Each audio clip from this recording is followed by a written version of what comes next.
Hi everyone, welcome back to another video from Wake&Tech. In this tutorial, I'm going to show you how to enable iMessage on your iPhone.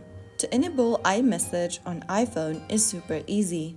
First of all, open up the Settings app on your iOS device and from the Settings menu, scroll all the way down and tap on Apps.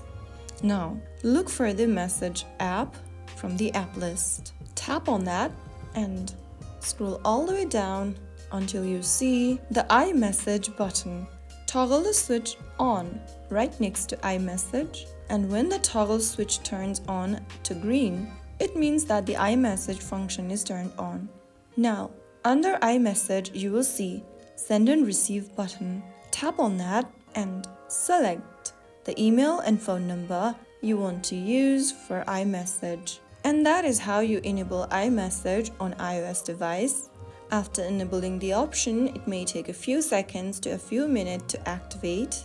Make sure you have Wi-Fi or mobile data turned on, and make sure you also have an active Apple ID signed in. So that is how you easily enable iMessage on your iPhone in just a couple of steps.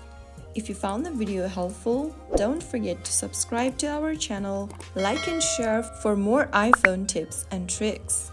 I'll see you in the next video. Stay tuned till then.